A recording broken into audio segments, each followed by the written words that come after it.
talking today about community and being active in the community and how we're supporting our community. So, yeah, from my point of view, supporting the community, I've been involved in a number of things. So one thing I do is I run an eco meetup group. It's a networking group. We used to meet once a month in person at a local central location in Norwich. That was obviously gone online. So we just celebrated our 1-year anniversary yesterday with the virtual Zoom meeting. So that was really good. Within that, we have a Facebook private group. We're also on meetup.com, so we keep in touch with members that way. Within the private Facebook group, you know, there's a lot of option to share and engage with the community, share different things of what we're up to, share our offers, as well as we've been doing various Zoom sessions as well, so virtual meetups to discuss different topics, especially during this time in COVID. So we've had finance, food and distribution. And thank you, Christelle. Yes, happy anniversary. And then also we are doing live stories. So every Wednesday we'll get one of the members to do a live Facebook video, just telling them a bit more about themselves, or maybe doing a demonstration. So later on today we've got some pasta ladies, and they're going to do a demonstration making pasta, which they deliver to local businesses. And then on Fridays we have a mindfulness session. So we have a wellness lady who does a sort of 6 to 7 minute mindfulness session each Friday, because wellness is really important during this time. As well as that, I think there's also just supporting other local businesses. So I still order weekly veg from a local organic city farm. I've ordered some hemp oil soap, of course, with COVID and all the hand wash stuff being sort of out of stock. She does a hemp oil soap, so I ordered some from her, which is fantastic. And also, yeah, just trying to buy a few bits and pieces where I can from the local producers. Yes, absolutely. Thanks, Christelle. Sharing is caring. And yeah, also let us know, Christelle, because obviously you're supposed to be on this call, and unfortunately I can't get you onto here. You know, maybe share some of the stuff that you've been doing as well with your community, and then I can just read that out to everyone. What is the other thing besides that? Been getting busy in the garden as well. So I had a lot of veg seeds, so I then, with the leftovers of that, I put them in a little box and I left them out on the road, and most of those are gone bar 4, so that's great.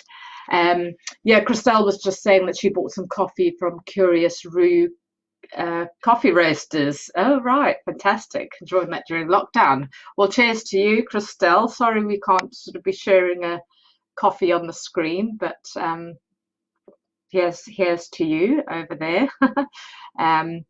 Yeah, so fantastic. They sound really great. And you were saying as well, Christelle, that they gave you a little bit extra as well, because they're just really thankful for the support during this time. So, you know, I think it's really important to excuse me, have a sip of coffee, to be supporting a lot of these local businesses at this time. You know, they'll be really grateful and thankful for it.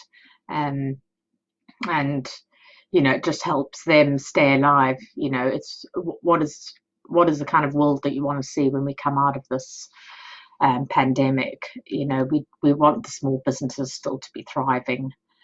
So yeah, so definitely do try and support them where you can, you know, even if it's just something very small.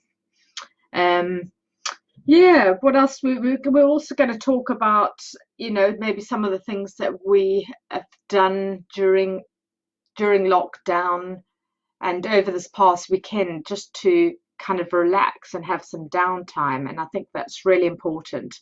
You know, it was quite funny because last week I was getting all sorts of invites to do things, meetings and all sorts on Friday, on Saturday, Sunday, Monday. And it was only when I had a call with someone on Thursday afternoon, they said, oh, tomorrow's bank holiday. And I was like, oh right, yes it is. You know, I'd forgotten it was holiday because no one had been talking about it. So I was like, well, hang on a minute, I've had invites to meetings and to do this and to that, and I've got to cancel all of that.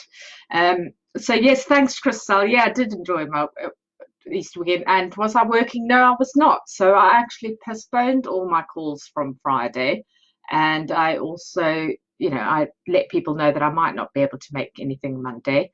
And I had a proper long holiday, bank holiday weekend, which I would normally have, as I've been working Monday to Friday. So that was really good to just take that time off. So yeah, the Friday morning I went and I'm doing a weekly pickup for a local charity called Norwich Homeless Lunches. So I did that. And then picked up and dropped off at a shops that they can deliver. So they deliver out to the homeless, the vulnerable, and people in isolation in the community. And then I enjoyed the sunshine and growing. Yes, sunshine as well, Christelle. Yeah, absolutely. It was such a beautiful weekend, wasn't it?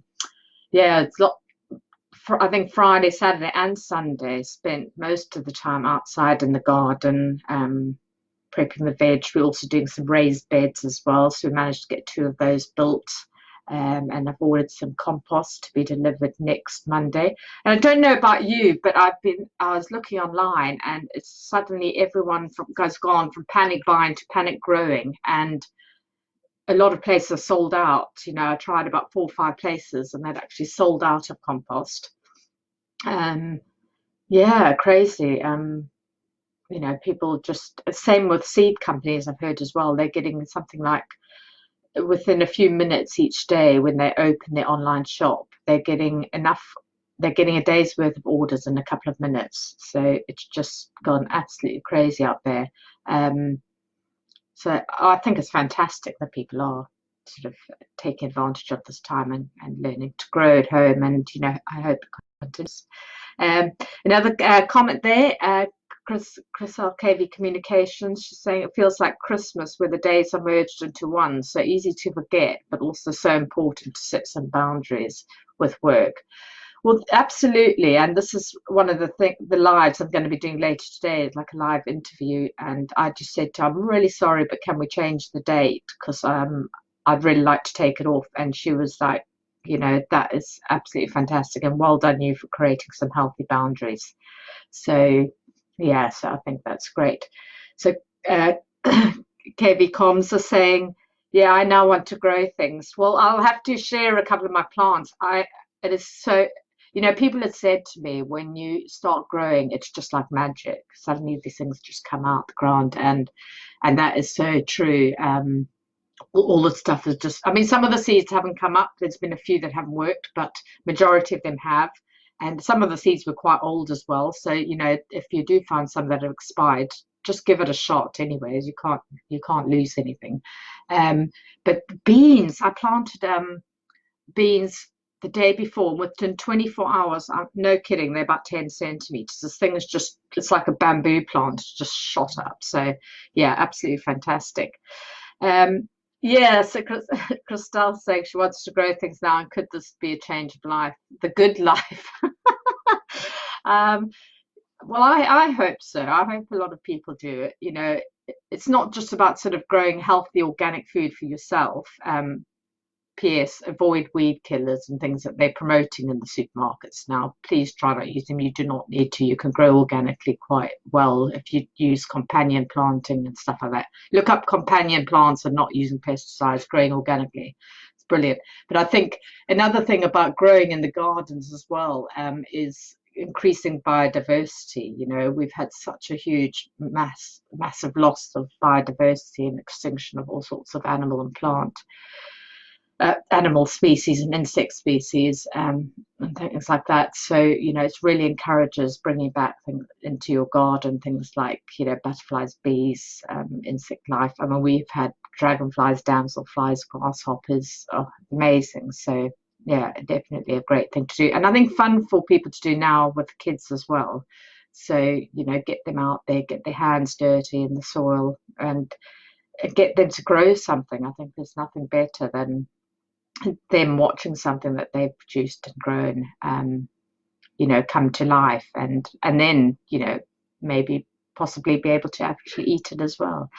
So Yes, I think I've got to the almost 15 minutes. I'm really so sorry that KV Crystal Communications couldn't join me on this. I feel kind of a bit weird, just me on here and her on the comments there. But we'll get this stuff sorted. I think Zoom have maybe just done a big update, which is why I couldn't connect in our usual way. It just was doing the buffering thing and not working. So. Um, yeah. Oh, another question. Because I was saying I have a tiny garden. Though, is that a problem? Absolutely not. I've seen when I did my permaculture course, there was a lady who did a design based on her balcony, and it was absolutely amazing. The amount of stuff that she could actually grow, if she put the design into action on her balcony. So it doesn't it doesn't matter at all how big is if it's concreted over and you don't have the space, you can get grow bags, grow boxes, you could do things in pots. I mean, I last year, as I say, we didn't have the planters, so I just had a couple of we just had sort of one long thin space, very shallow, so I grew a lot of lettuces, chard, things like that, spinach, and then we did the rest in pots. Yeah, I had lettuces and pots, tomatoes and pots. So yeah, you can do, and then you can move them around as well with the sunshine if you've got a small garden. So I really don't discourage anyone from trying it. Anyway, yeah, so it's turned it from a bit of a it started off on a sort of business note and ended up on a growing note. But this is all about sort of coffee and a chat. It is small business chat, but I think it's important as well to have that other side, that wellness side. And I think one of the best things is getting out there, getting a bit of vitamin D, and getting your hands dirty and doing something outside in nature. Um, so KV Communications, Chriselle's just saying, yeah, Project Garden is going to happen. Fantastic. So we'll keep you updated, won't we, Christelle? So we'll give you kind of live updates maybe every couple of weeks on how our little gardens are and growing situations are progressing. Yeah, so I will end off now.